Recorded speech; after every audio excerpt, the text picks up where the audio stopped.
à tous et bienvenue sur les harmoniques de l'amour. Je suis ravie de vous retrouver pour le vlog du mois de novembre. Novembre est pareil à une vieille récitation que l'on ne récite plus, que l'on oublie au grenier des mémoires et abandonne aux bouquinistes, aux broncanteurs, aux vieux papiers, sans se soucier que ces mots, ces images, ces couleurs, sa mélodie continuent d'exister entre les feuillets desséchés sous la couverture défraîchie, racornie, imprégnée d'odeurs d'automne et vouée misérablement au ratissage des allées, au tas de feuilles mortes que des irrévérents brûlent au fond des jardins, sans se soucier que son humus, ses brindilles, ses dentelles nervurées et poudre végétale sous la couverture décolorée d'une terre durcie répètent en secret les formules du printemps et de point, point, car les virgules des lombriques y suffisent. J'ai choisi ce petit texte parce que, justement, à propos d'Halloween, dans une des séquences, on avait dans le tirage cette idée que on avait la mise en sommeil pour l'hiver et qu'elle avait un caractère sacré. Et je vous expliquais que en réalité, si la nature se repose à partir de maintenant, il y avait déjà la préparation, mais en sous-main, on ne la voit pas, du printemps, de la nouvelle végétation. Et je vous expliquais que la meilleure preuve était qu'on voit déjà sortir des fleurs sous la neige en hiver. Hein. Et donc, fatalement, ça se prépare déjà maintenant. Et donc, j'ai choisi ce petit texte comme introduction. Et je vous retrouve directement pour la première séquence. Et je vous retrouve pour la séquence sur Thanksgiving. Alors vous allez me dire, mais on ne fête pas Thanksgiving en Europe, qu'est-ce que ça vient faire là? Ce n'est pas du tout une coutume qu'on a. Et c'est vrai. En même temps, le livre qui est ouvert devant moi est Mon automne cosy de Caroline Millet, donc de Caro from Woodland, qui est bien française. Et même ici en Europe, qui ne connaît pas la série Friends,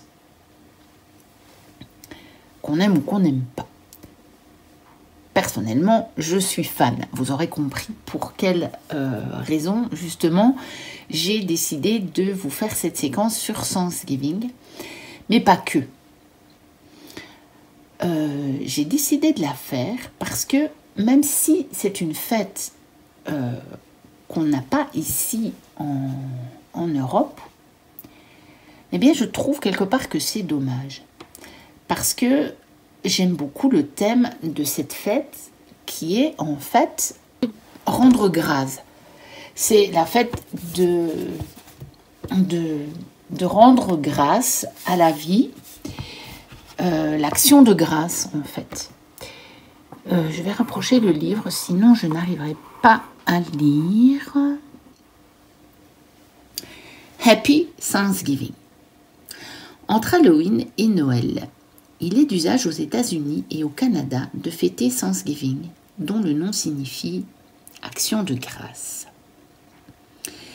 À l'origine, cette fête était censée commémorer l'aide que les Amérindiens avaient apportée aux premiers colons anglais en 1620. La reconnaissance envers les Amérindiens massacrés ou parqués dans des réserves est un peu tombée dans l'oubli. Et ce jour est devenu une fête familiale beaucoup plus importante aux États-Unis que Noël en France. L'origine de Thanksgiving est un peu triste aujourd'hui, mais je l'ai transformée en autre chose et j'adore la fêter à ma façon. C'est la dernière fête de l'automne avant l'hiver et le lendemain, généralement, j'attaque ma déco de Noël.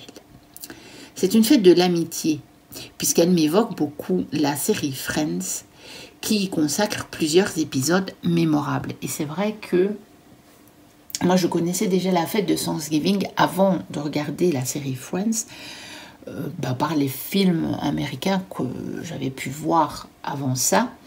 Mais c'est un fait que c'est vraiment dans cette série-là que j'ai été plongée dans cette ambiance de Thanksgiving, moi aussi, tout comme Caroline. C'est une fête de la gratitude, où l'on apprécie ce que nous a offert la terre et les gens qui nous entourent.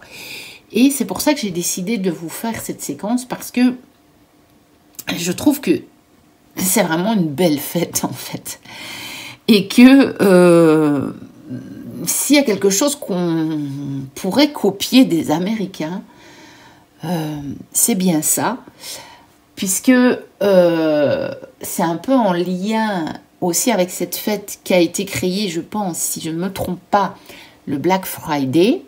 Alors, le Black Friday, bien entendu, il est arrivé chez nous, hein. Vous pensez, une fête commerciale, elle est bien arrivée. Et quelque part, pourquoi pas profiter de ce moment pour faire un jour d'action de grâce, en fait. Donc c'est une fête gourmande et rustique où l'on peut savourer nos mets préférés de l'automne et dresser une jolie table de saison. Pecan pie, citrouille sous toutes ses formes, carrot cake. Faites-vous plaisir surtout.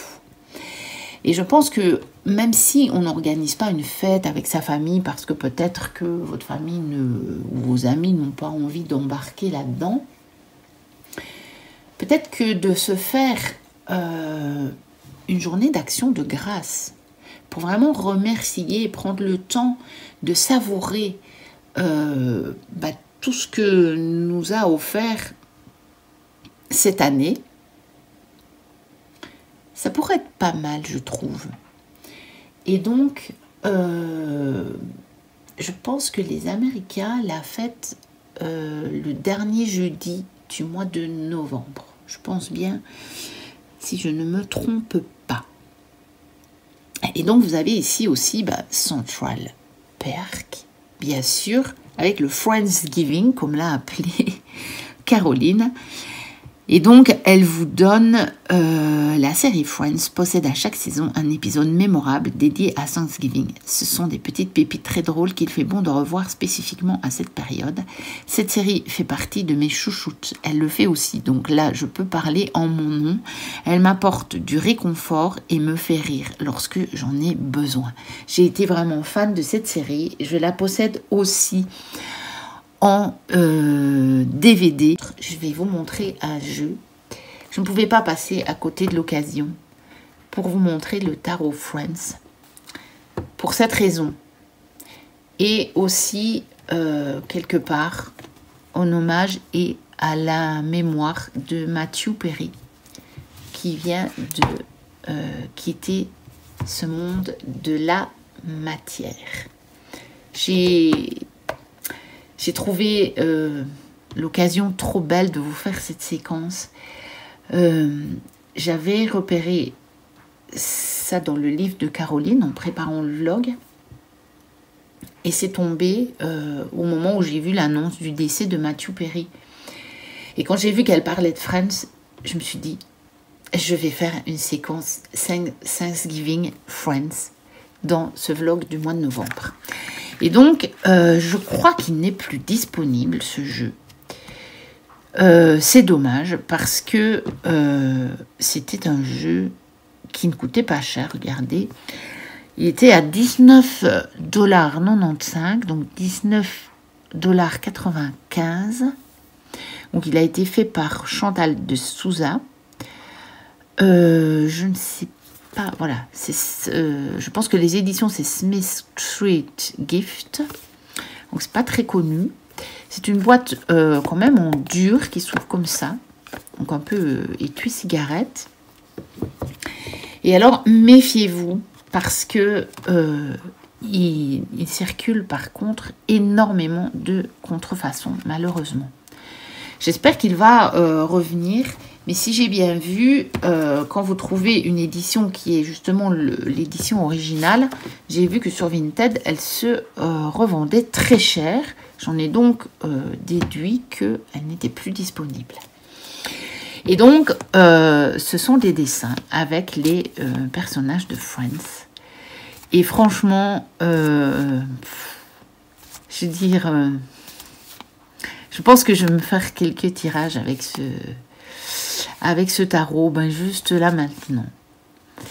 Je vous dis, en mémoire, en honneur à Matthew Perry, en hommage, en mémoire de cette série, et aussi tout à fait dans le thème de Thanksgiving. Voilà. Et je vous retrouve pour la séquence sur le légendaire et hantise de novembre, donc les créatures un peu fantastiques. Et j'ai choisi de vous parler des vampires, qui est quand même un thème qui est représenté assez bien dans la cartomancie et même dans le domaine ésotérique et spirituel. Attention, la nuit du 30 novembre au 1er décembre, vampires, ghouls, Vourdalak, Oupir, Alpsluakra, Sukkor, Marnis, Schreksel, Barbuter, Short, Hibit, Dergdu, Vriolakas, Obours, Naxerers, Brocolax, tout ce que l'enfer glacé de l'abîme peut contenir de monstres et de non-morts suceurs de sang, sort des fosses, des ossuaires, des limbes, des cercueils, des tombeaux pour étancher leur soif durant toute une nuit d'orgie. On cache les faux, les broyeurs de lin, les herses, les râteaux, tous les outils à dents, les instruments tranchants susceptibles de les attirer. On ferme portes et fenêtres hermétiquement et on barre toutes les ouvertures de croix tracées à l'aide d'une tête d'ail. À moins que la jeune fille romantique, désireuse de recevoir l'éternel et vertigineux frisson, ne l'attende couchée sur le balcon, la gorge ouverte, à son baiser. Alors, le vampire, je l'ai retrouvé dans l'oracle des êtres fantastiques de Gummio. Donc, le voici. Donc, celui-ci, il est relativement effrayant quand même. On voit ses crocs, on voit le sang qui lui coule de la bouche. On voit la traditionnelle chauve-souris et sa coupe de sang. Voilà, je l'éloigne un peu. J'ai le reflet de la lampe. Il est plutôt glossy ce jeu. Il a un très très beau dos, tout à fait dans l'ambiance de ce mois. Et même de la fin de ce mois. Puisque là, on arrive à la fin du mois. Donc, le vampire est un revenant qui fait partie des grandes créatures légendaires. C'est un être qui vit aux dépens des autres, un parasite qui se nourrit de leur énergie, voulant absorber leur substance vitale. Il indique que tu es peut-être dans une situation ou encore dans une relation qui te paraît pleine de charme pour le moment, mais qui par la suite peut s'avérer être néfaste pour toi. Au fond de toi, tu sais que cette personne ou cette situation est mauvaise pour toi, mais tu es très attiré par elle tout de même. Il peut également symboliser une attitude intérieure du moment pas vraiment positive, qui a pris tellement d'ampleur qu'elle t'envahit. Cela exige de toi toute ton attention et ton énergie. Elle contamine peu à peu chaque aspect de ta personnalité. Prends le temps de te recentrer sur tes énergies, ton être intérieur véritable et tes objectifs de vie. Ne tombe pas dans l'idée de puiser dans l'énergie des autres pour ton propre intérêt. Ne te sers pas des autres pour arriver à tes fins. Tu ne t'en tireras réellement jamais satisfaction. Tu n'en tireras jamais réellement satisfaction. Si tu veux que les choses s'améliorent, tu dois t'améliorer toi-même. Sois le changement que tu veux voir dans ta vie. Il est possible que tu te sentes physiquement ou moralement épuisé. Tu traverses une période un peu difficile qui te demande beaucoup d'investissement personnel. Prends soin de toi. Prends un peu de temps chaque jour pour être seul. Respire. Reconnecte-toi avec toi-même et avec tes envies. Il est important que tu développes une attitude de compréhension et de bonté face à toi-même. Parce que, en fait, ce vampire, qui est une créature légendaire, en tout cas telle qu'on la représente, pour moi, existe bel et bien. Dans le sens où vous avez effectivement des personnes qui vous pompent votre énergie. Maintenant, comme c'est excessivement bien expliqué dans le petit livret, c'est à nous de ne pas nous laisser faire. Soit on va faire comme dans l'éphéméride nous le conseille, c'est-à-dire fermer portes et fenêtres hermétiquement. Donc symboliquement, on va se fermer à leur pompage d'énergie, à leur vampirisme. Ou alors, on peut aussi parfois incarner cette jeune fille couchée sur le balcon avec la gorge offerte à leur baiser.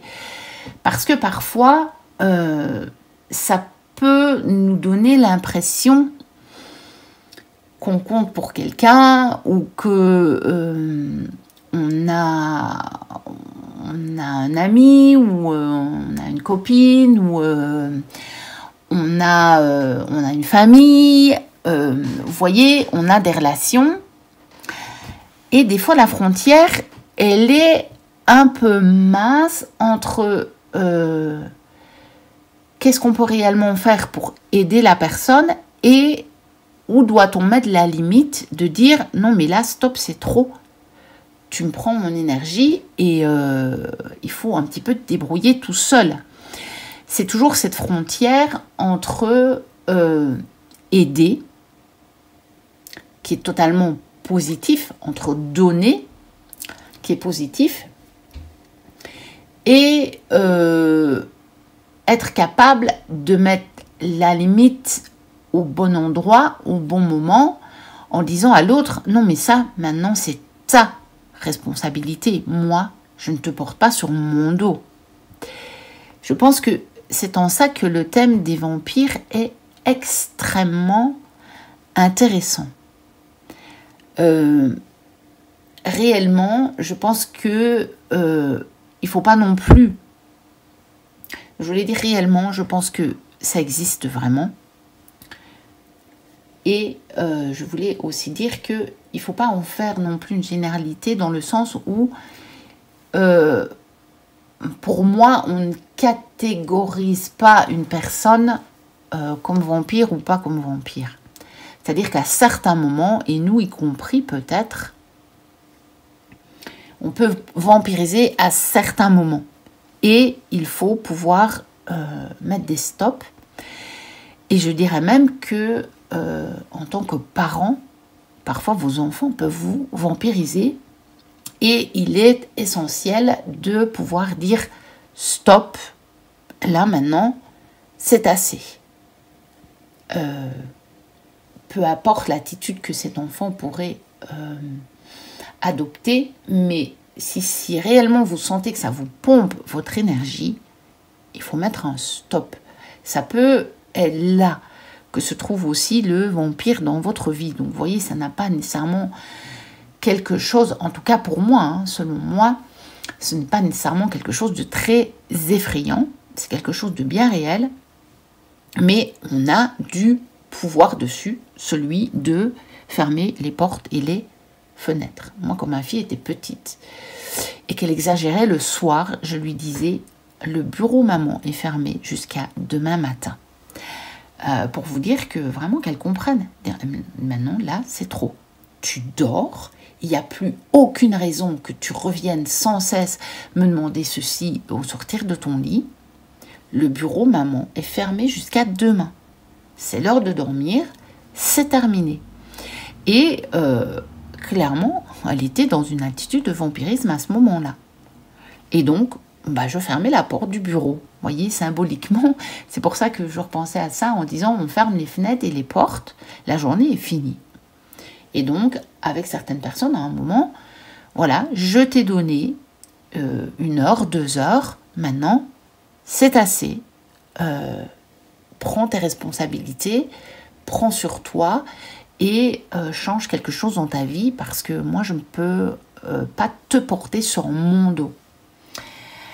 Et donc, je vous ai aussi sorti des jeux un petit peu dans le thème. Alors, je n'en ai pas beaucoup parce que c'est vraiment pas un thème qui m'attire en tant que tel parce que cette notion dont je viens vous parler de vampirisme énergétique, je peux la travailler avec n'importe quel jeu. Je n'ai absolument pas besoin de jeu sur les vampires pour le faire. Personnellement, c'est quelque chose qui fait partie vraiment de ma vie.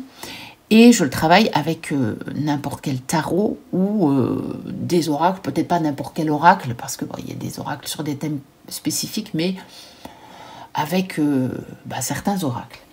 Mais je voulais quand même vous montrer 2 jeux qui sont vraiment à thématique nommée vampire, donc qui est le Bloody Tears Tarot.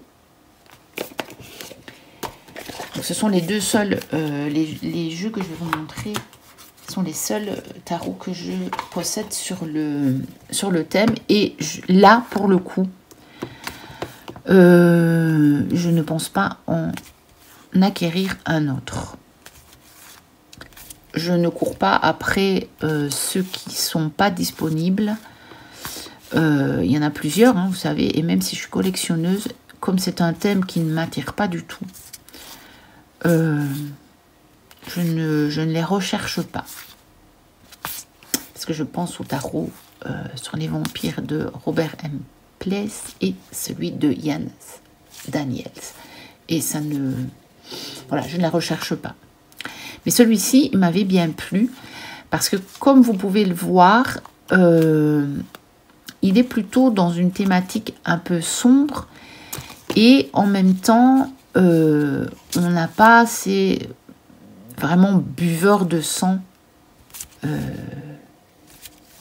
représenté en tant que tel. Donc on peut vraiment travailler avec ce jeu sur la thématique que je viens de vous exposer, mais on peut le travailler avec n'importe quel tarot. Ça fonctionne tout aussi bien.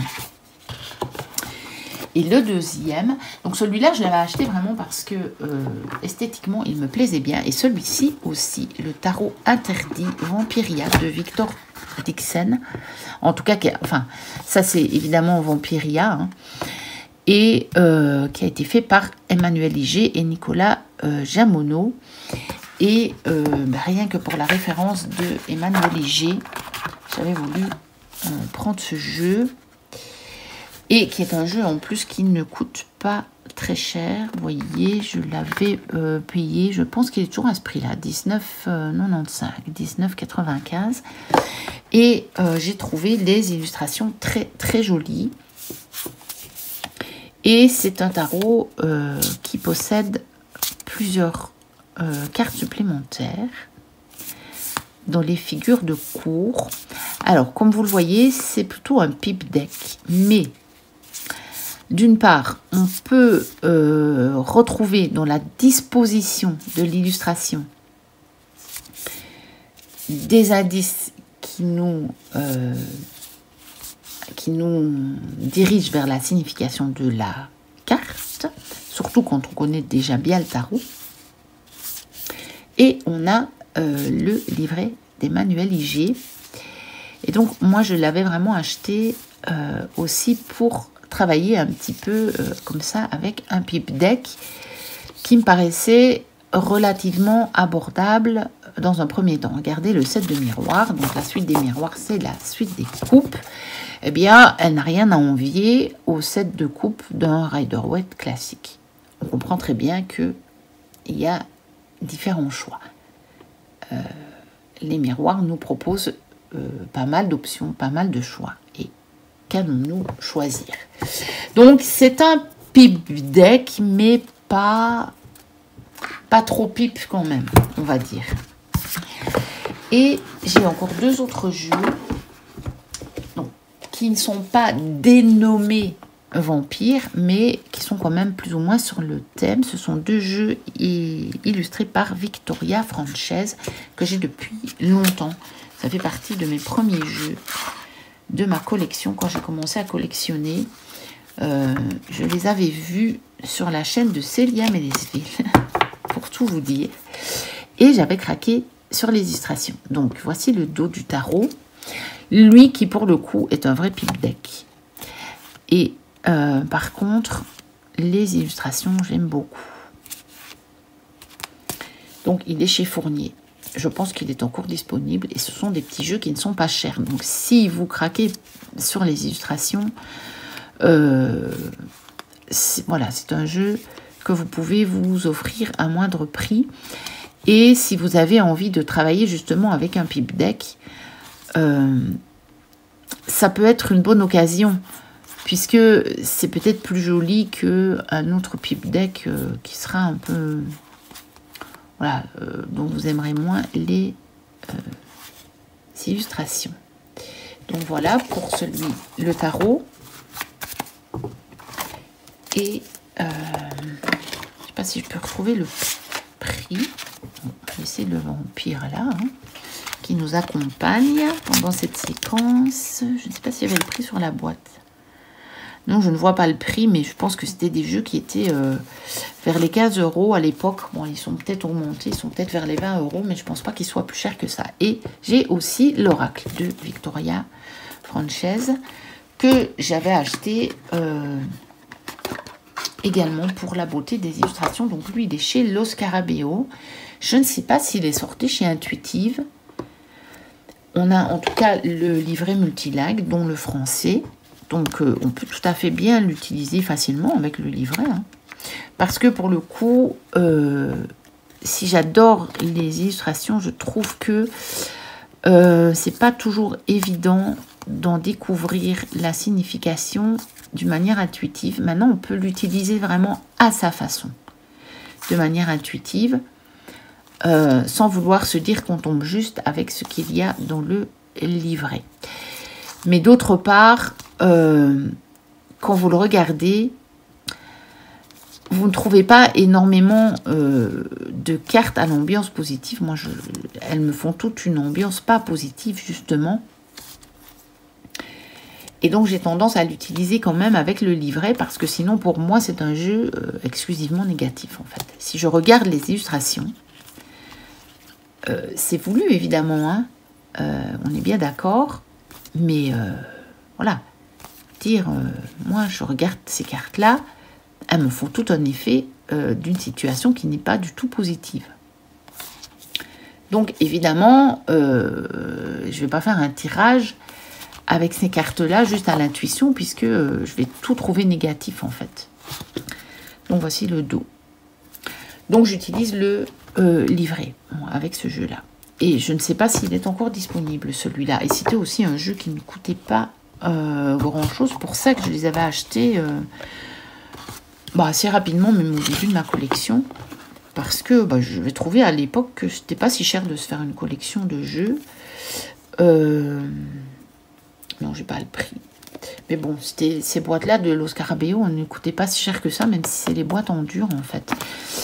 Et ça coûte un peu plus cher de se faire une collection de jeux. Maintenant, évidemment, j'ai découvert d'autres jeux qui ont une autre, voilà, peut-être une autre qualité.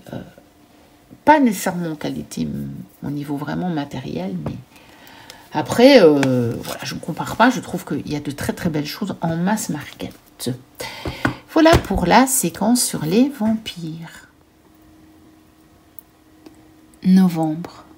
Toi, dont l'invisible présence chasse les feuilles mortes, tels les spectres fuyants d'un magicien. Nous voici arrivés à la fin de ce vlog. N'hésitez pas à liker, à commenter,